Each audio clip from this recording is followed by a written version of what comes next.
Barbara, thank you. And I know you're not going to be a stranger to Massachusetts and New England. Our next speaker is going to be introduced to a good friend of mine, State Committee man, City of Newton, Republican City Committee Chairman, an all-around really good guy, one of the most dedicated Republicans there is in Massachusetts. He's also a co-chair of the Mass New Hampshire Trump campaign. Tom Mount.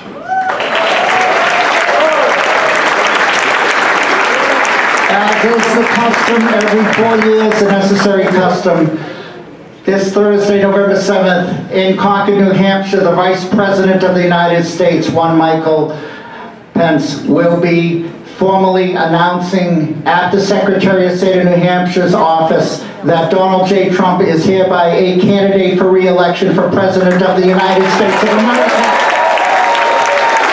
And you are invited to a rally, to a party like none that you have seen in so many years in New Hampshire. Please all come up there with us.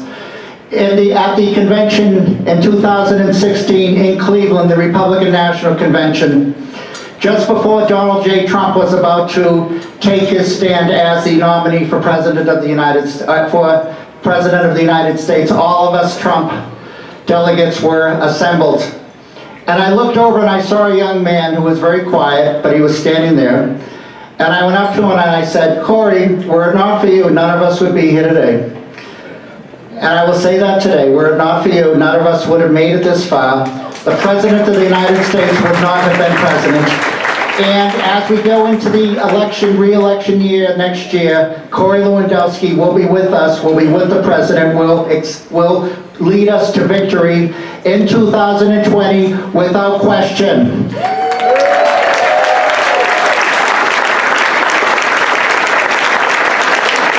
Without further ado, we are very proud to have with us here tonight the Chief Advisor and former campaign manager to President Donald J. Trump, Corey Lewandowski.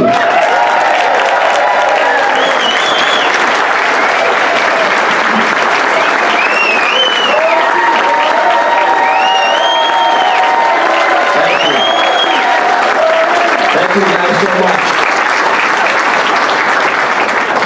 Thank you, Tom. I really appreciate that. I think a lot of you know me because I grew up just up the road in Lowell, Massachusetts. And as you know, anybody who's from Lowell wasn't rich and didn't go to Harvard. They didn't really want me slowing down when I went by Cambridge, right? But this is the greatest country in the world because a kid who grew up in Lowell, Massachusetts in a single-parent household not only met the President of the United States, but calls him a friend.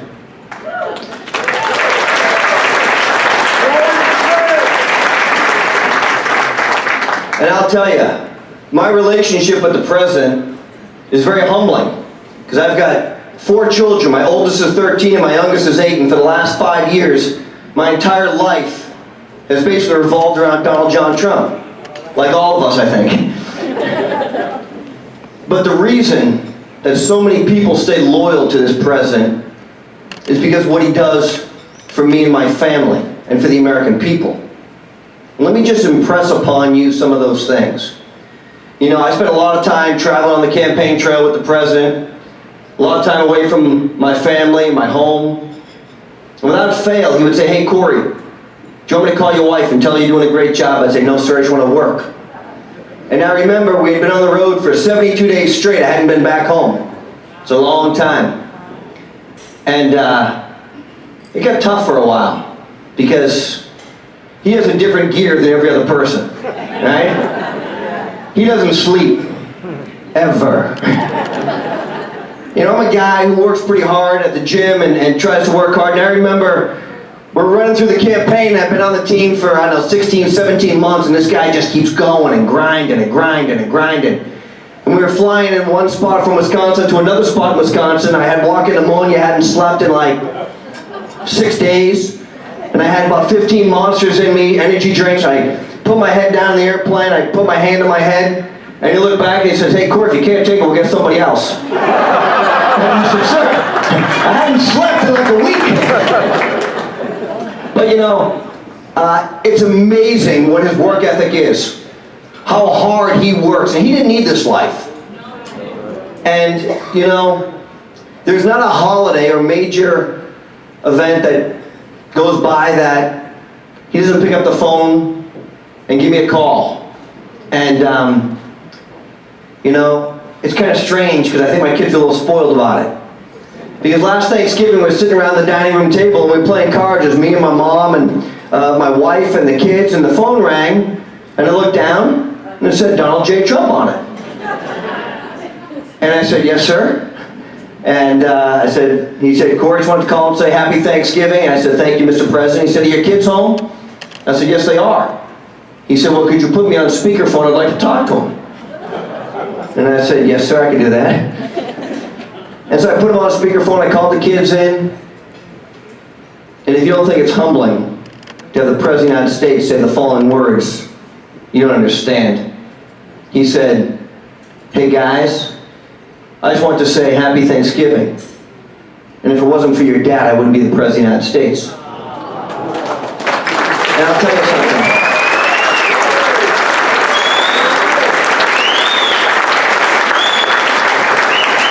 And look, I know that's not true because he did that campaign 99.9% himself, and the rest of us were 0.01.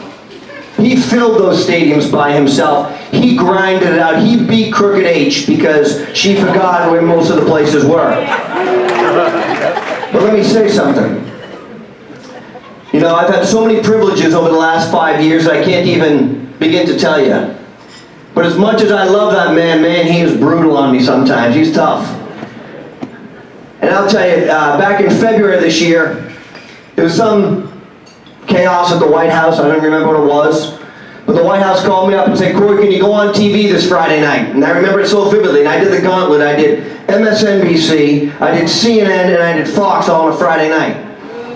And the next morning, it was a Saturday morning, I got in the car with my kids, and I was going up to do Fox and Friends. And I looked down on my phone, it said Donald J. Trump. I said, "Good morning, Mr. President, how are you, sir?"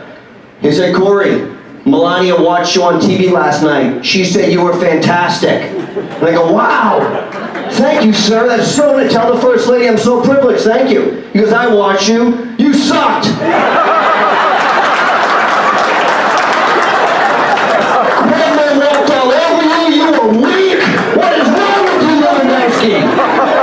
"Yes, sir." And I'm shutting the phone off because my kids are listening to me because I get them on Bluetooth in the car. I'm trying to shut the phone off because there's a couple four-letter words in there that my kids have probably heard, but the president was repeating. And he says, "I see you're on your way to Fox." I said, "Yes, I am, sir." He goes, "You're going to say the following." Bing, bing, bing, bing. He tells me 10 things in a row to say. I said, "Absolutely, sir." So I get on, I do Fox and Friends about 15 minutes later. I get off, I get back in the car. I'm looking down, my phone's ringing again. Donald J. Trump. I said, "Yes, Mr. President." He said, "Man, Lewandowski, I just watched you. You're amazing." I said, "Sir, I just did exactly what you told me to say." He goes, "Exactly, that's why you're amazing." But I'll tell you what, it's a very, very humbling thing having such a privilege to talk to the leader of the free world. Tomorrow I'm going to fly down on the early flight to D.C. and join the president on Air Force One and fly over to Kentucky. We're going to do a rally over there to help Matt Bevin.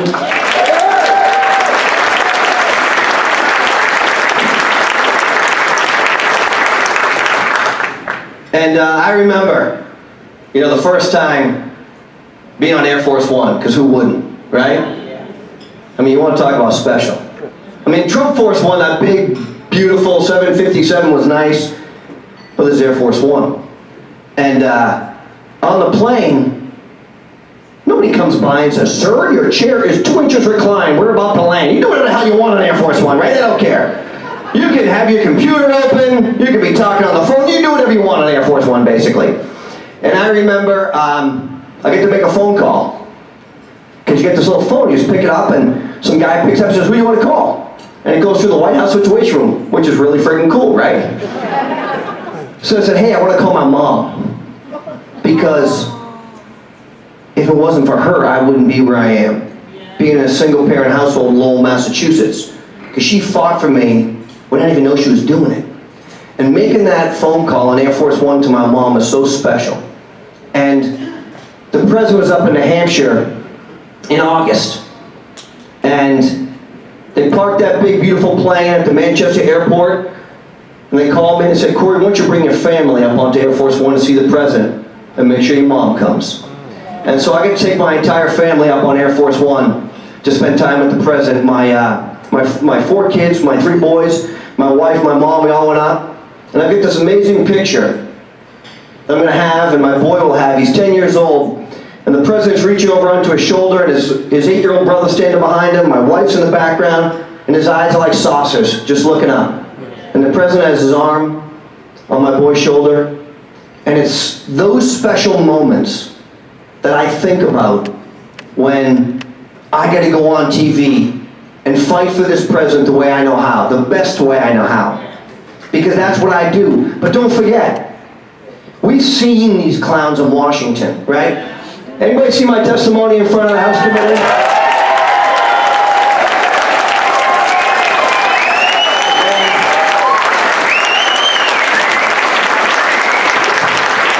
I don't think those guys understood what it was like to be from Lowell, Massachusetts, right?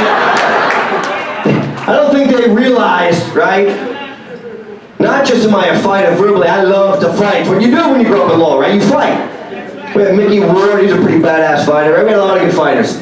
But on top of that, I wasn't going to let them impugn me and my family, my reputation for their own political gain. That's what they tried to do, if you remember, right? And I said, Mr. Nadler, could I have a copy of the Mueller report? I'd like to reclaim my time. I'm like, what are you talking about? I was talking about, right? He had to say like 6 seconds while they delivered a copy of the Mueller report to me. And he said, Corey, it's on page 90. I said, what page? Page 1. Page 2. I took my time. I took my time with this thing, right? And then we had the geniuses. We had President Swalwell asking all the tough questions, right? And we had the other genius, remember? And he said, Mr. Lewandowski, you're a little bit like trying to gut a fish with a spoon. Remember this guy? This was Congressman Johnson. This was the genius who said if we put too many people on Guam, it was going to fall over.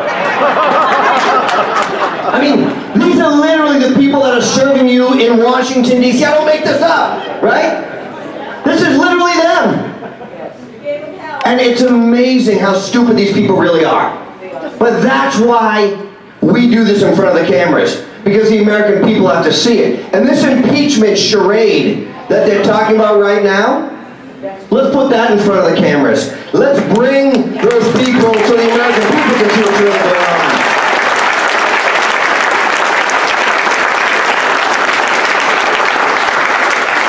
Because I'll tell you something. This president loves to fight. He's a great fighter. He could have been from Lowell. He's a good fighter. Okay? But I'll tell you this.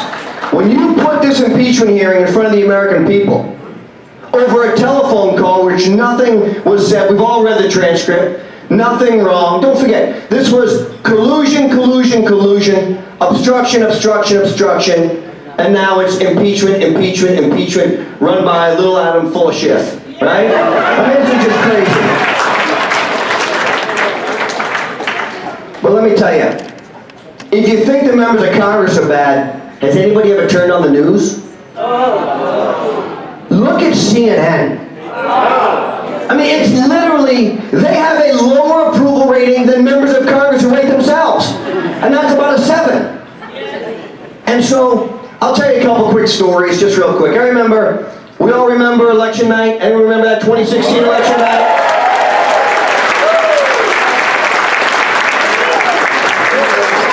Well, I happened to have been on the set of CNN that night, and we had 2 candidates who were running for president, and I remember opening up the New York Times website that morning, and it said, Donald Trump has a 1% chance of being elected president. And I said, hey, there's only 2 of us in the race, we got a 2% chance. No, 1%. And then I remember, as the day progressed, and we won North Carolina, And then we started to win in places they didn't think we would.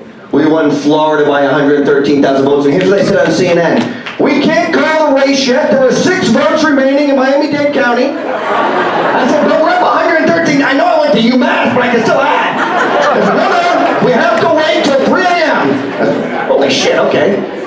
And then all of a sudden, what happened? We started winning in Iowa. And then we won in Ohio. And then we won in Wisconsin. And then the earth shook because we took Pennsylvania.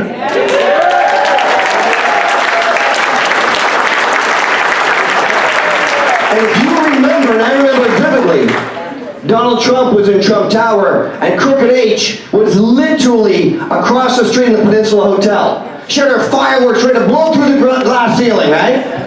Yes. She's just trolling us every day. And then we win the election. I remember it so well. And Jeff Zucker, who's the president of CNN, after I'd been there on the dais, telling me, Corey, you must be magnanimous.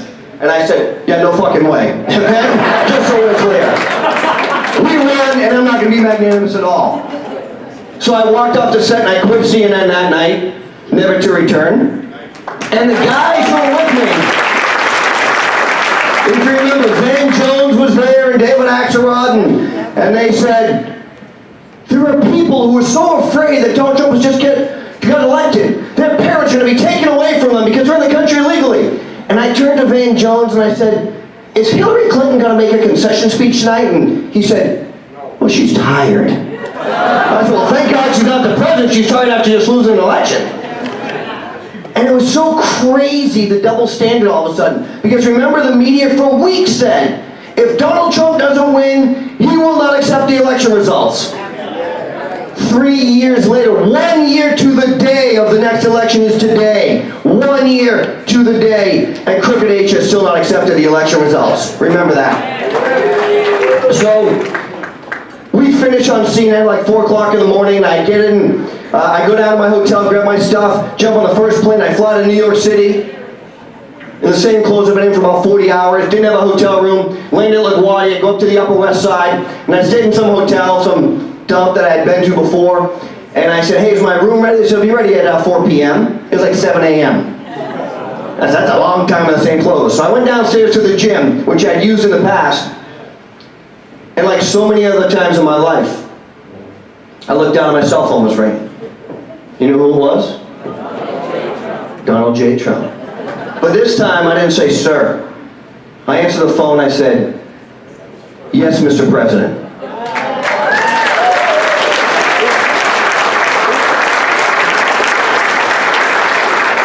And he said, Corey. And I said, sir, did you hear what I just said? You're the President of the United States. I said, can you believe it? He said, no. And I said, me neither. And then he said, come over to Trump Tower. I want to see you. So I changed, I ran over to Trump Tower, and the transition of power had already begun because he was now the President-elect of the United States. Secret Service had completely engulfed the building. They were putting glass up behind his desk in Trump Tower on the 26th floor for any potential snipers. And all of a sudden, in addition to the full cavity search I got walking into the building, I walked into his office on the 26th floor where I had been hundreds of times in my life, and the room was just full of new people. People I'd never seen before. We had a lot of new friends the next day. And I stood in the doorway as Mr. Trump sat behind his desk, the same desk he hired me at in January of 2015 to start this crazy, amazing ride. And 40 seconds or so went by, and he finally looked up, and he saw me, and he just said, my man, come here. And I walked over to him, and he's not much of a hugging guy, but he kind of gave me this hug, and it was a pretty amazing feeling. And I'll never forget it, because it was so amazing to have been part of that. And then you fast forward to the inauguration. And I remember going to the inauguration, having the opportunity to have an amazing seat on the platform and watching my friend be sworn in as the 45th President of the United States. But all of a sudden, he's a busy guy, so I didn't get to talk to him every day anymore. So finally, about 2 weeks after he was the President of the United States, his office called me up and said, Corey, are you available to see the President? I said, I'm very available, yes. And they said, would you come over to the White House? I said, of course I would. And I had been in the White House under President W. Bush, but just kind of as a spectator, never crossed into the Oval Office, the most important office in the world, where decisions are made on a daily basis that impact your life and mine and everyone else around the world. And for a kid from Lowell, Massachusetts, it's a pretty humbling thing, so I put on my very best shirt, my very best suit, and I got to the White House about 3 hours early, and they told me you couldn't get in yet. And said, come back in 2 hours, we'll let you in. So I stood there, and outside the Oval Office is a little ante-room where at the time Hope Hicks sat, who was joining us, who was with us on the campaign, Keith Schiller, who was the president, and then Mr. Trump's bodyguard for about 20 years, Johnny McEntee, and a couple of our other buddies. And I stand out there waiting for the president to have the privilege to go inside that Oval Office. And the president was sitting behind the Resolute desk, and facing me, to his far right, my immediate left, was the Vice President of the United States sitting there having a conversation. And what many people don't know, because maybe I don't brag enough about it, but I was the chairman of the Vice Presidential Selection Committee. So my job was to choose the right person to join Donald Trump on the ticket, and I chose a great person in Mike Pence.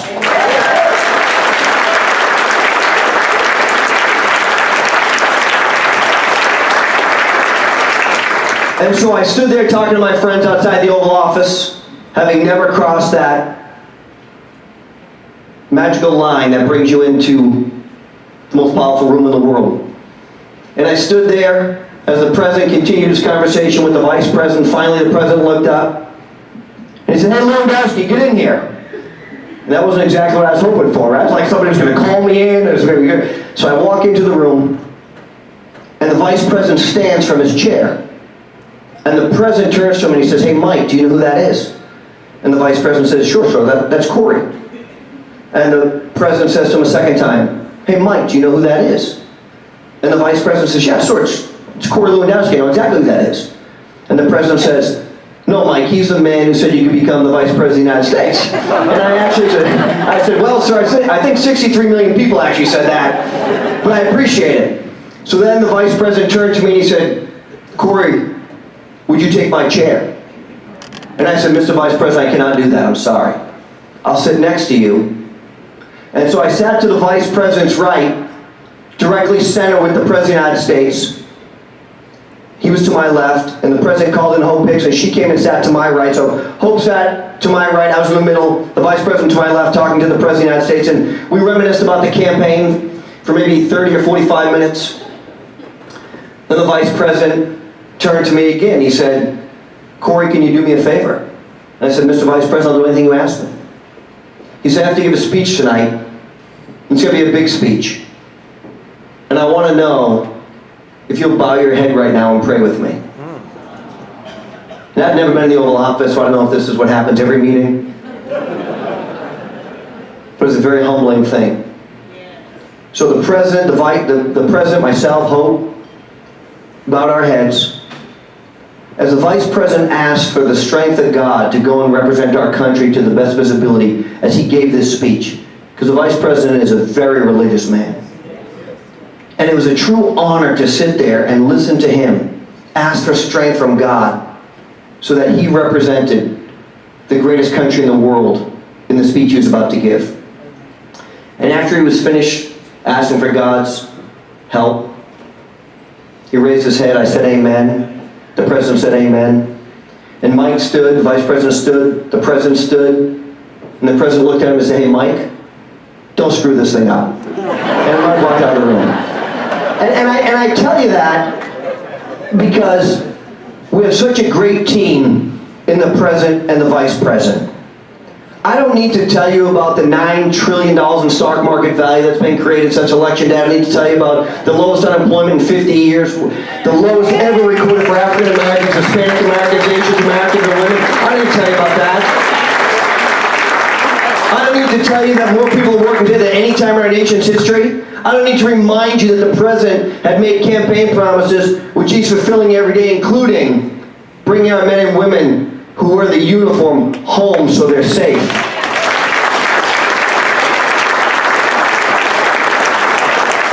I don't need to remind you that the President's building a wall on the southern border because we're the only civilized country in the world that doesn't stop people from coming into their country. I I don't need to remind you, it's rebuilt our military, funded our veterans, and gave them choice when it came to health care. I don't need to tell you those things, because you know them already. So now I'm going to give you the bad news. And there's bad news. Look, in 2016, the media and the Democrats thought this was all just a facade. Donald Trump was doing this just to raise his business profile. He didn't really want to be the President of the United States, and he couldn't win. And so, day after day, Hillary Clinton, while Donald Trump was doing 4, 5, and 6 rallies a day, she was heavily medicated, preparing for the debate a week later. The Democrats aren't going to make the same mistake again. The Democrats don't think that Donald Trump can't win the presidency of the United States. The Democrats aren't going to take Michigan and Pennsylvania and Wisconsin for granted. But the great news is, they don't represent American values. They don't represent what we stand for, which is the opportunity to be a capitalist, the opportunity to have your own destiny set by you. We don't believe as conservatives that everything is free in America. You don't get to come into this country illegally, have free health care and free higher education while the rest of us have to pay for it. We don't believe that, and either does Middle America.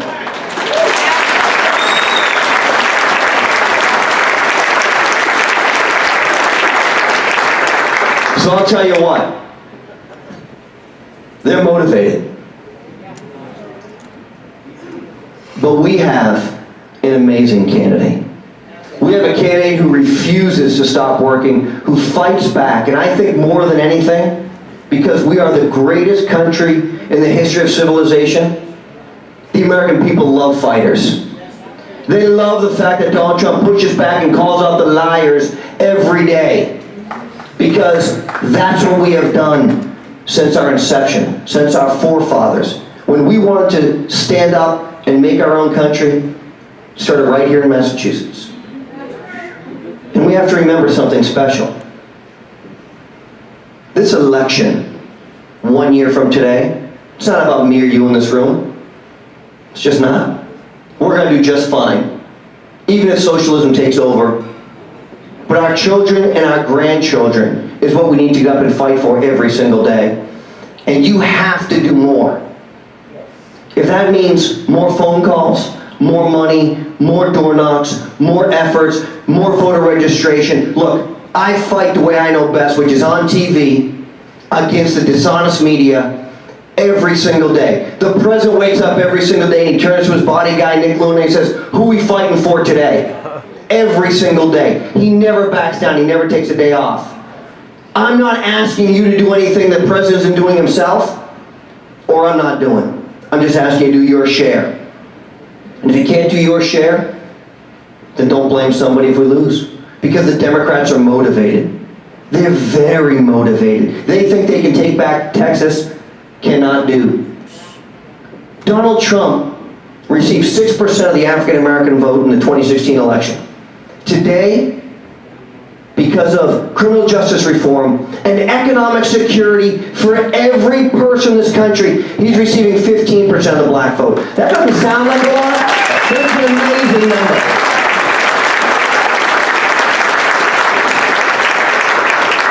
Bob Dole in 1996 received 12%. Mitt Romney and John McCain collectively, one received 2%, the other one received 3%.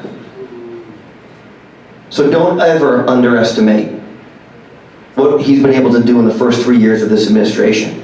But also, do not sit back and rest on your laurels and say, we've done it. My 401k is better today, so everyone knows that. We still have work to do, and very candidly in this room, you guys know I tell the truth, because you can't fire me. Doesn't hack, can't be done again, okay? The Republicans failed us for the 2 years they had control of the House of Representatives. Paul Ryan and his band of clowns did not get immigration reform done. They did not give people the opportunity to buy health insurance across state lines, and they did not pass a transportation infrastructure spending bill. These are things that we could have done to make people's lives better. The great news is, we're running against AOC, Rashid Tlaib. They make Nancy Pelosi look like a moderate. And if that doesn't scare the hell out of you, then nothing should. Because she's a self-described liberal from San Francisco, and she's the moderate wing of the Democratic Party. So this election is capitalism versus socialism. It comes down to that. It's very simple. We should be concerned about what our institutions of higher learning are teaching our young, because they make it seem like socialism is the way to go. Except they don't want to point to Venezuela or any other socialist country because it's never survived. So I ask you as a favor, as someone who drove down from New Hampshire, home for the Pats game, to take time away from my family tonight, to ask you to do more. And if you can't do it in your community, I heard the guys from Walpole screaming because they're probably right out of jail, I'm not sure, but I heard them over here. You gotta do more. You have to do more. We are assembling an amazing campaign for 2020. Brad Parscale, who worked for me on the campaign, is the campaign manager. He's a great friend. I talk to the campaign every single day. I travel with these guys. I'm a senior advisor to the president's campaign, the senior advisor to the vice president's political action committee. I need you to do more. And I don't need it for you. I just need it for the next generation. Because my 4 kids are counting on every person in this room to make sure that you deliver. So I want to thank you. I want to thank you for being here tonight. And make sure we're left. Donald John Trump and Mike Pence, right here from tonight. Thank you guys very much.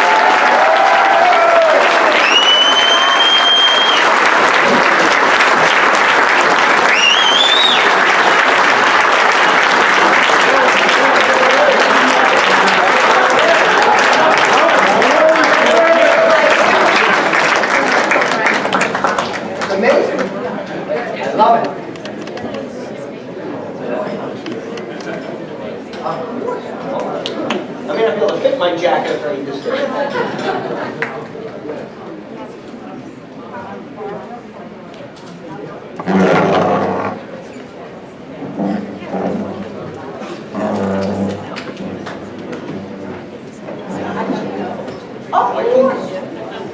Picture of all 3 of our speakers. Yeah, come on up here. Come on up here. I need to be in the middle. I'll go. Get right in there. There we go. Take it up.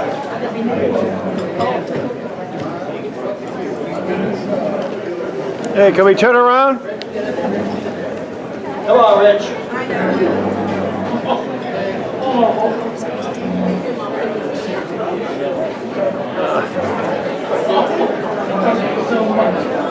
You did a great job. Good job.